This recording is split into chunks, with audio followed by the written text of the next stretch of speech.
today on 15 on 15. The Aruba Tourism Authority partners with MasterCards for this year's Priceless Talks conference. Plus, find out why crime is becoming a problem in Dutch jails.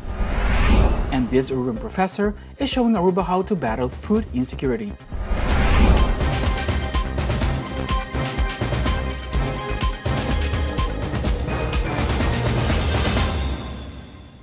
Thank you for joining us on another edition of 15 on 15 right here on Channel 15 TV with Daniela Piazzi. Let's get started with our latest local news topics. The Aruba Tourism Authority is constantly trying to improve the overall experience of this vacation destination. In general, a traveler will pick a destination based on experience, research, and recommendation. Therefore, social media has always been a key point of the ATA to remain strong. Recently, MasterCard and Twitter joined up on the island for the Priceless Talk Conference on Tourism. MasterCard, together with the Aruba Tourism Authority, organized the third annual session of Priceless Talks. The goal of these seminars is to improve the complete experience of the island's visitors. A variety of tourism-related entities were welcomed at this event because it is important to the ATA that all tourism-related businesses stay up to date on all innovations in the industry. One of those is data collection.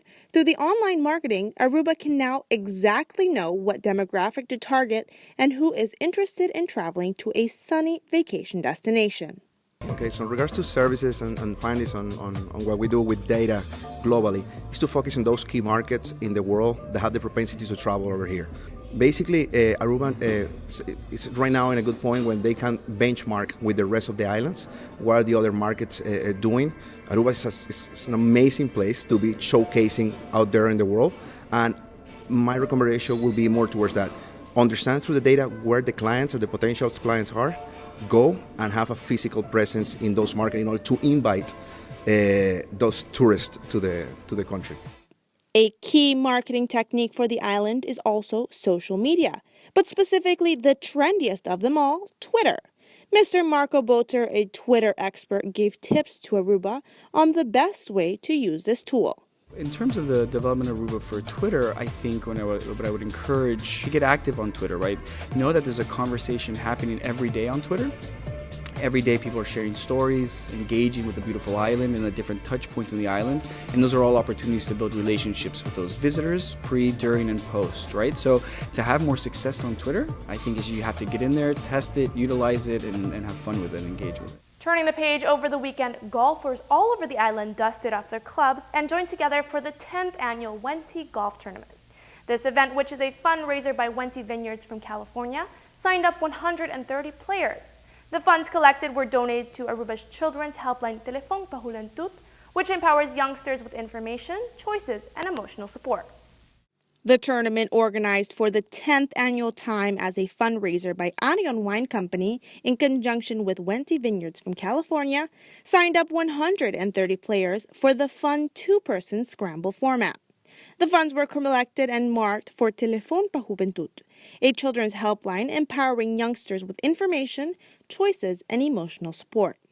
The shotgun started at 12:30 p.m. and was personally overseen by golf pro James Kiley and supported by Govert van der Hout of Arion Wine Company and Eric Wenti, chairman of the board at Wenti Vineyards.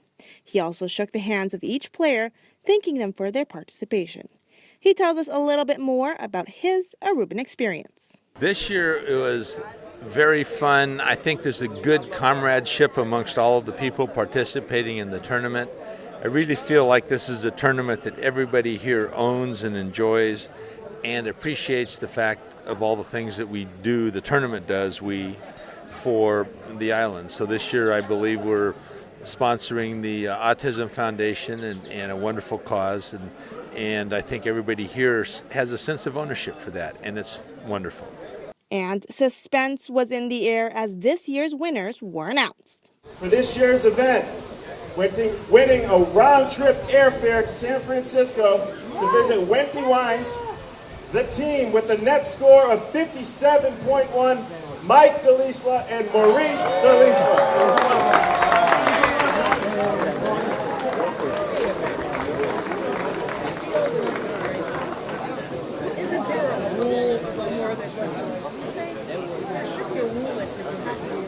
We'll be back with more 15 on 15 after a quick commercial break. When we come back from the break, find out why the Netherlands is shutting down several prisons across the country.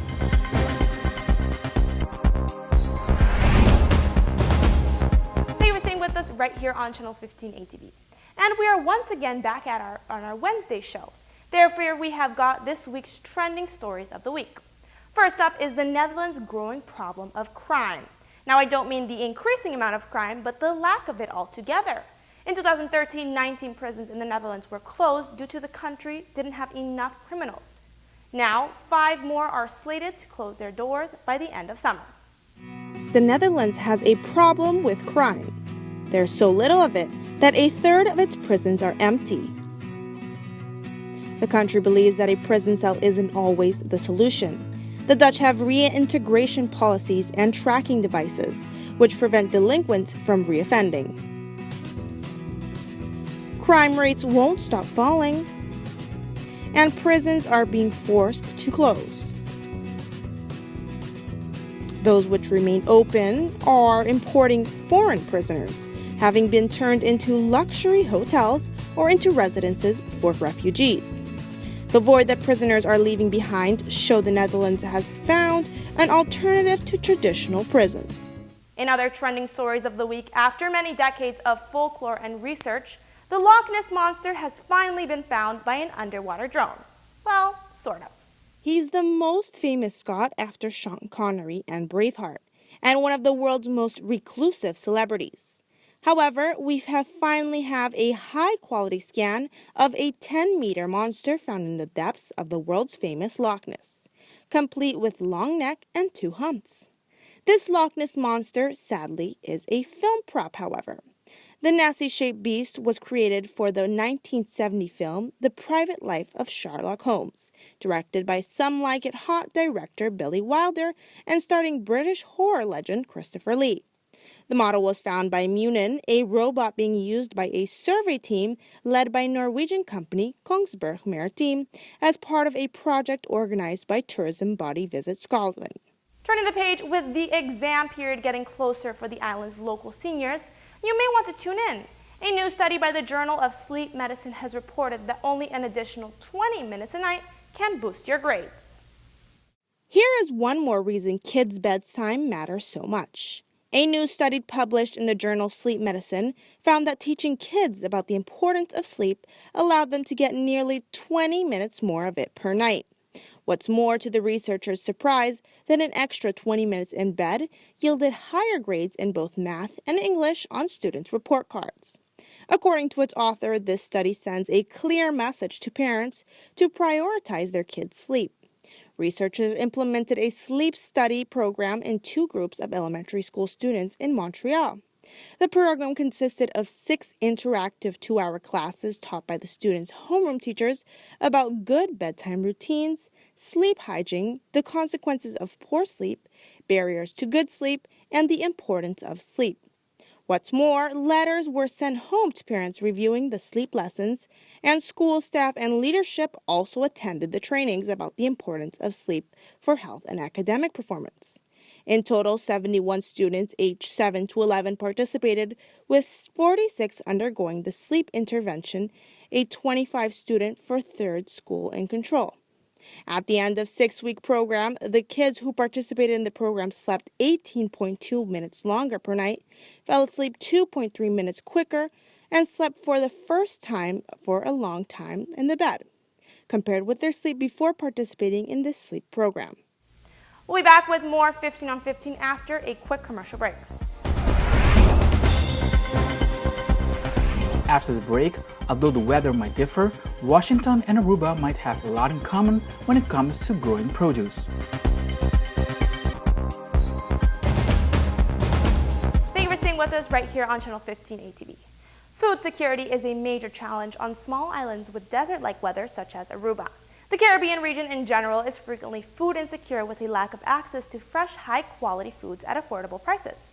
However, for Aruba, the University of the District of Columbia in Washington, D.C. is willing to help change the way we take on food production. We met with Mr. Ralph Belton, a professor at the university and a proud-born Aruban that is researching this issue in Washington. Mr. Belton was born at the Aruba Lago Heights Hospital, but moved away by the age of 10. Mr. Ralph Belton is currently the Associate Professor of Architecture at the University of the District of Columbia, where he is working on plans for urban food hubs. Coincidentally, Aruba is now looking for the new ways to grow produce as efficiently as possible, and Belton might be the man for the job. Somehow cities and concentrated areas need to figure out how they're going to feed themselves rather than importing their food from a very far off place. When it gets to you, it doesn't have enough nutrients. So we need to figure out how to grow fresh fruits and vegetables locally rather than importing it. Aruba finds itself in a similar situation in the sense that they have to now also figure out how to get their fresh fruits and vegetables locally. For an architect, that's a very exciting idea because we need to figure out what kind of building we're going to use, what kind of spaces we're going to create for urban agriculture to happen. Besides the architectural similarities between Aruba and the UTCD school, there are many more aspects that make this big city and/or small island alike. You're an island, you also have very small spaces, and you can't go anywhere outside of the island. There's salt water all around you. And so the challenges are quite similar. We have to produce food in small scale but very intensive systems. And the other commonality we have to produce food in a way that saves water. And for now, the future seems to be full of possibilities for urban food hubs in Aruba. And we're very excited about that. We had a wonderful meeting between the minister and our president, President Ronald Mason, the president of the university. And so I'm very optimistic about our future collaboration, to expand our collaboration. We already had the pleasure of hosting 3 of your colleagues from the Ministry of Agriculture in your country. They were here last fall, and so we introduced them to some of our concepts of urban agriculture. And so I thought it was a very positive meeting today, and we look forward to expanding that collaboration in many, many more ways. For more information on this university's projects on urban food hubs, you can visit www.udc.edu/causes. Thank you so much for watching. These were your local news updates and trending urban topics. Be sure to like our 15 on 15 Facebook and Instagram page for all of your latest news updates. Also, don't forget to tune back in tomorrow night at 7:15 p.m. for more 15 on 15 right here on Channel 15 TV. See you then.